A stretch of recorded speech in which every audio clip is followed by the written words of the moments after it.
Hello, welcome. My name is Sophie. This is the big video of the year, isn't it? My favorite books of 2024. Let's get to it. Bibliosophie. If you already know my channel, you know that I have a hard time listing just a couple of books for anything, and today is no exception. So this is going to be a rather long list. I have subdivided it into different sections. We're going to have backlist fiction, new release fiction, new-ish release fiction in translation, poetry, and nonfiction. So I hope that amidst those different sections, you will find books that you too loved this year, or perhaps that you're interested in, or perhaps you've never heard of and now want to read as well. You're definitely going to see some common themes in a lot of these books, both fiction and nonfiction. And that's because they are my taste and I tend to gravitate towards certain themes. I also tend to read certain themes in different books. So those themes are very much storytelling, history versus personal history, how those two things interact with one another, the limits and limitations of an individual, what makes a person, memory and how that interacts with personhood, the archive, the boundaries between people, what we owe one another, isolation. So we're going to be circling around a lot of those themes. Starting off with backlist fiction. I am going to list these just in the order in which I read them. The first on my list is My Death by Lisa Tuttle. I have previously talked about this book several times on this channel. It's a very short one that I read at the very beginning of the year and that I was really charmed by. A widowed novelist decides that her next project is going to be to write the biography of a sort of elusive artist, writer, muse. And then things start to get weird while she does her research and starts that project. I won't really say anything more than that, but it gets fantastical, a little weird. It's definitely an archive mystery that goes somewhere unexpected. Jazz by Toni Morrison. This is another book that concerns itself with trying to piece together history.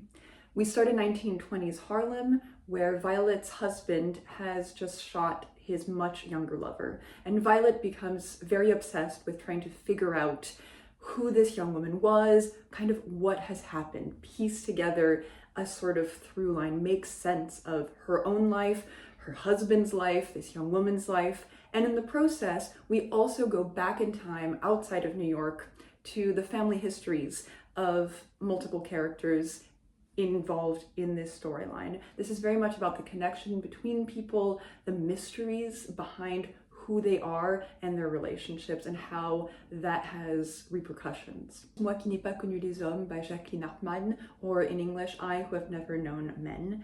This has been making the rounds quite a lot this year because a new edition came out either this year or maybe last year, and it's been very much a darling of this part of BookTube. This is in the what is a person theme and isolation. We are in a very unknowable kind of dystopian world following 40 women who have been imprisoned. We don't know why. We don't know the conditions of that imprisonment. They are in a bunker completely isolated from anything but one another.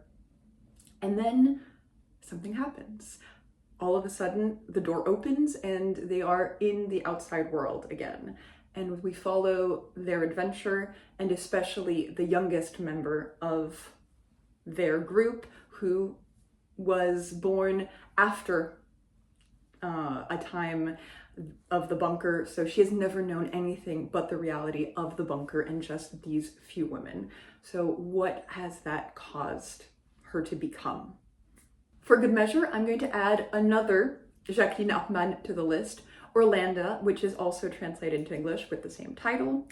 This is a reimagining of the Virginia Woolf Orlando and its gender switching.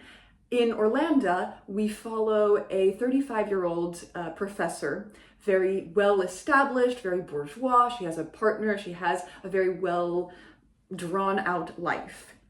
Until one day, a part of her consciousness leaves her body and inhabits the body of a young man who is about 20 or so. Hijinks ensue, and we investigate what makes a person in that way. What are the exigencies that form us into being who we are? Not just in terms of gender, but also just in terms of the expectations of society. What happens when we break loose from those norms? Next up is Malina by Ingeborg Bachmann, which I read predominantly in English, translated by Boehm. How to describe this? This is a psychological investigation. We follow an unnamed female narrator in her relationship to two men in her life as she delves into her own psyche. This is about personal trauma, historical trauma in post-war Vienna, the relationship to people, this woman's relationship to her own past and to her city, to her country. It's about complicity and trying to untangle a self. The Wall by Marlen Haushofer. I read this in French as Le Mur Invisible, but it's also translated from its original German into English. This has also made the rounds a fair amount. It's a sort of similar story as I Who Have Never Known Men, in that we follow a woman who is isolated, alone in nature.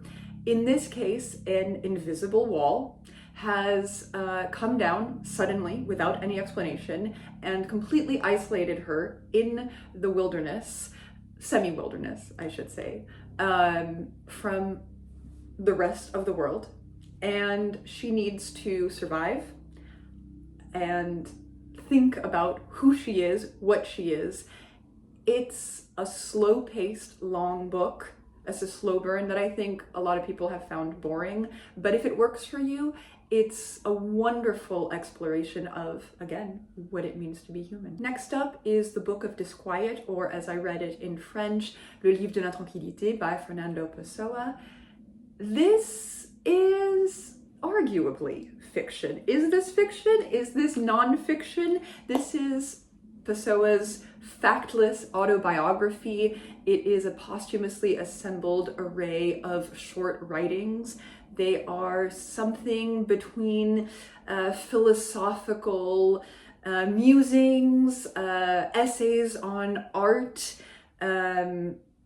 diatribes, journal entries. They form a whole that investigate being human, being an artist, being in the world, outside of the world, in a whole ensemble that is poetic, philosophical, sometimes frustrating, but definitely sticks to your bones.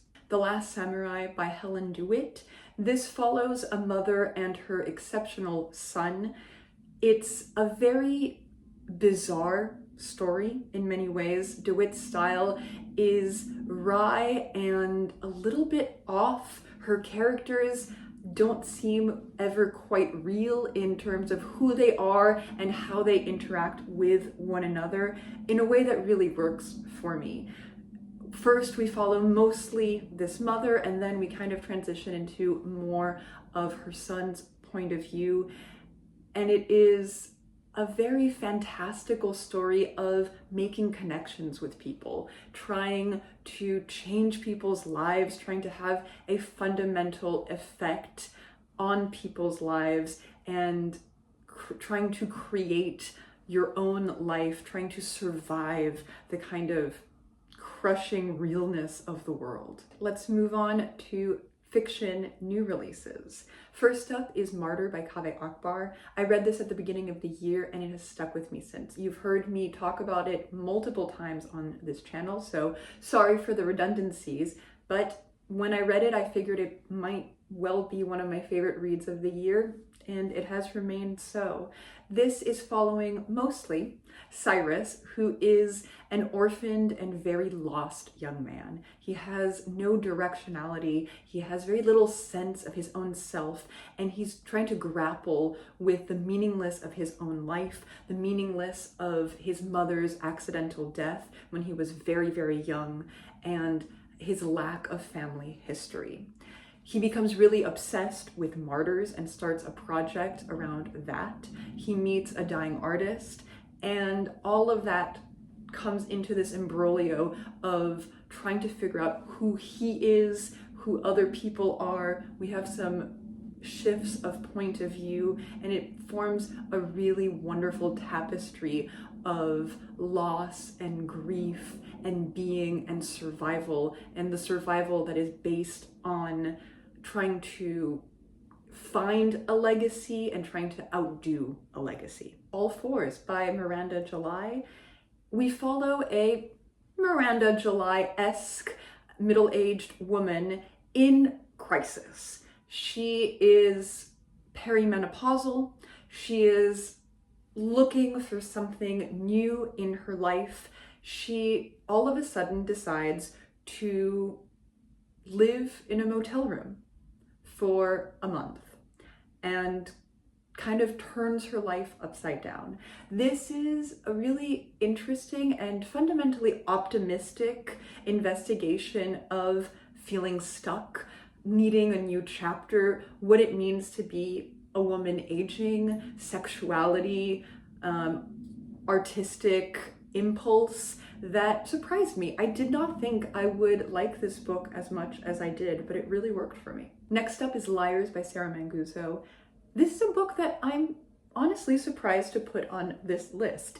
I read it and was exhausted by it. On the one hand, I felt really compelled to keep reading because it's well written, it's very propulsive, and it's written in short vignettes. So it's fast to get through, but you also want to get through it fast because it is such an exhausting storyline.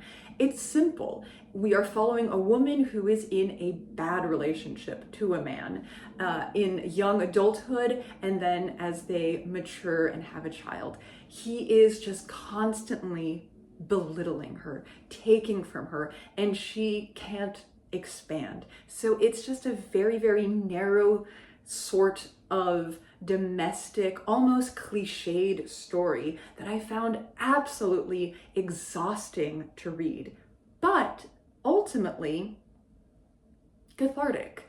I liked the way that it culminated. It worked for me in how it stuck its landing.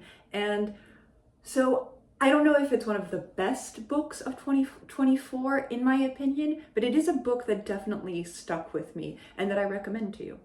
Moving on to translated fiction. These are new-ish releases. All of them came out either this year or maybe last year, translated into English, I believe, and they were written in their original languages in the past 3-4 years. Is Mother Dead by Vigdis Hjorth, translated into English by Charlotte Barsland. This is another book about obsession and identity. We are following a middle-aged woman who is the black sheep of her family. She moves back closer to her family after many years away, after having created an entire life away. And she has no connection to her mother. And she becomes really, really obsessed with that lack of connection. She wants to know what her mother is doing and becomes basically a stalker in that obsession. It's very much about parsing your personal history, about your personal narrative of how your life went, who is the good guy and the bad guy, who is the protagonist of your life's story, point of view, and what did you get right and wrong, and what are the limits of trying to get it right in the official history of yourself. Next is The Details by Ia Yenberg, translated into English by Kira Josefsson. This came out last year and it was shortlisted for the International Booker, I believe. I don't think I've talked about this book at all on this channel this year. It's very short, a very fast and very compelling read. It is a fever dream, basically. A woman is in the throes of a fever and starts to reconsider her personal history, her life, and specifically through 4 relationships. What she got out of them, how they have marked her, and what she may or may not have gotten right and wrong about them. So this is very much how one's relationship history leaves a trace on the present self. Mammoth by Eva Baltazar, translated into English by Julia Sanchez. This is the third of Baltazar's triptych, which is sort of a loose gathering of a similar protagonist. We have a queer woman who is not quite comfortable in the world, in Boulder and permafrost previously.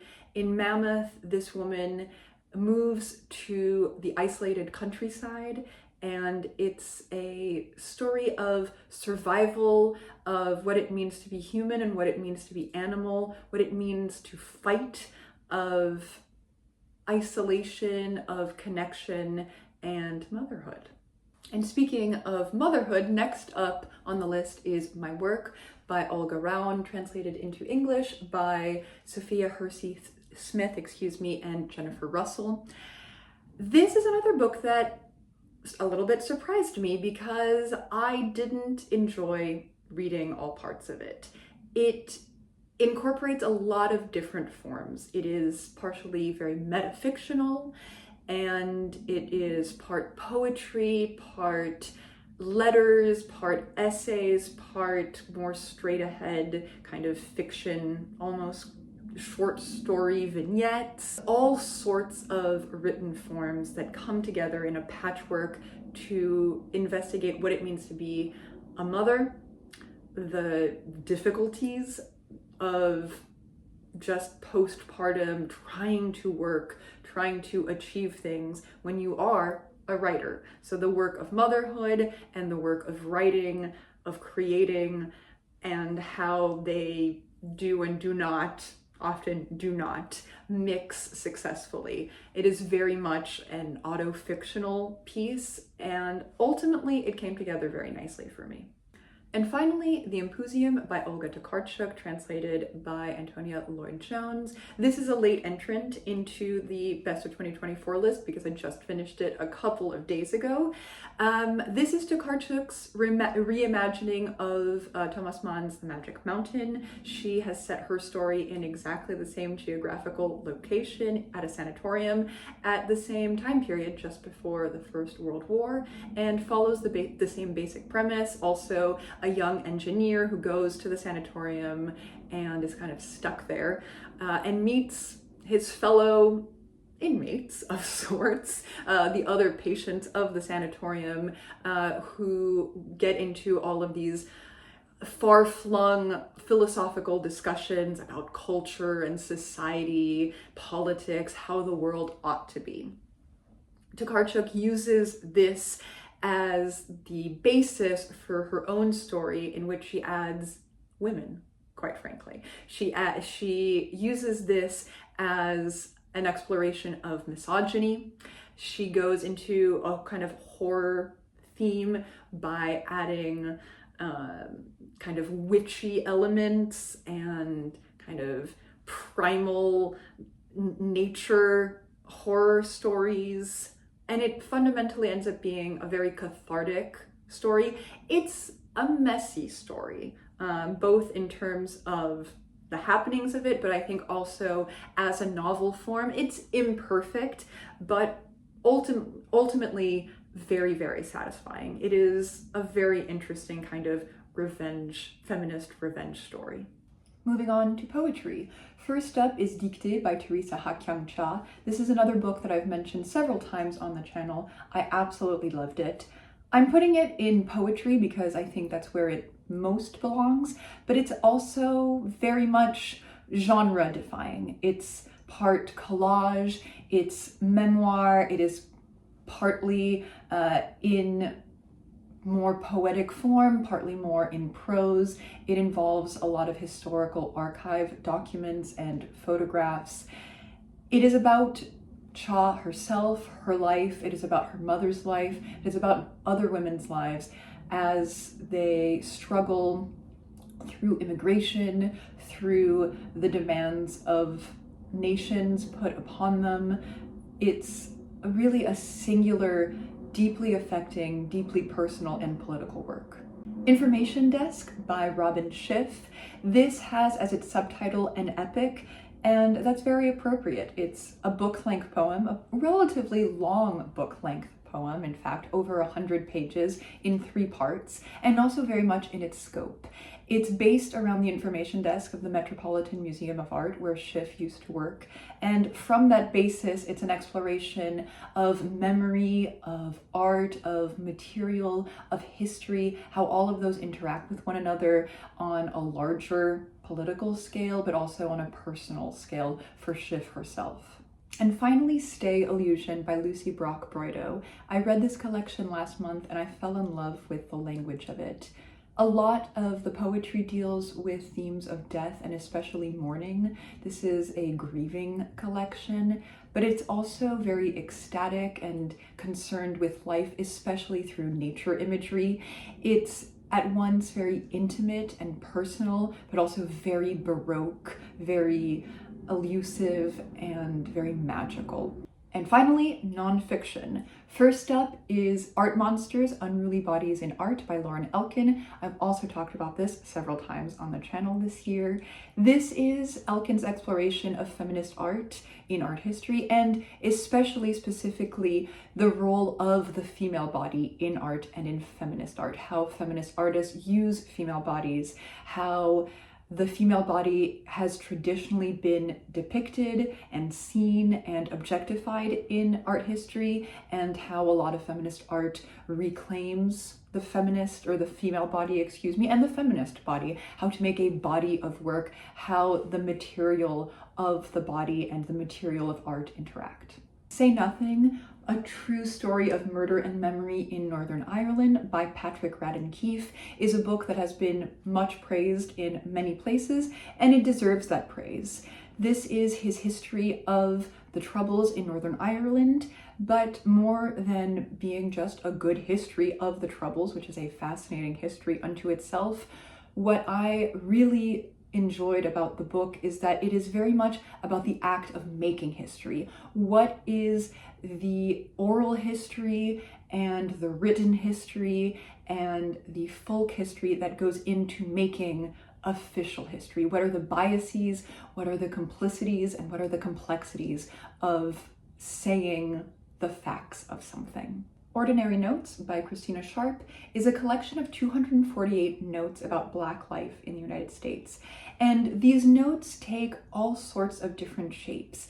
They are more academic essays, they are sometimes shorter, longer, they are letters, they are responses to things, they are pieces of art, they are analyses, they are photographs.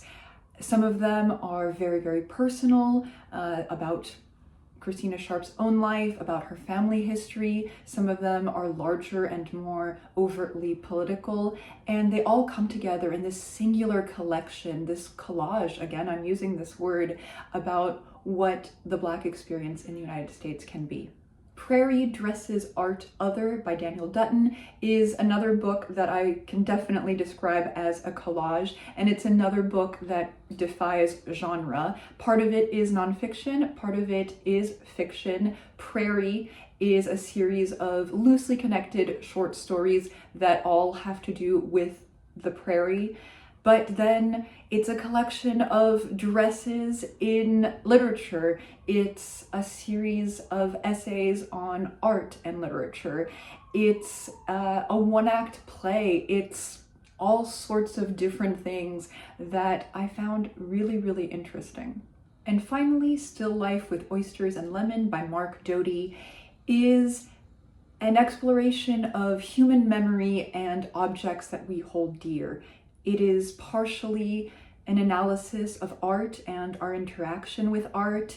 It is poetic analysis and analysis done poetically. It is partially a memory play and how all of these things come together to form the human experience. Et voila, that is the list of my favorite books, or at least the books that marked me most this year. As always, I want to know what you think. I want to know which ones you've read. I want to know which ones you've read and hated. I want to know which ones you want to read. I want to know which were your favorites this year. Thank you so much for watching me in 2024, and stay tuned for 2025. Till the next one.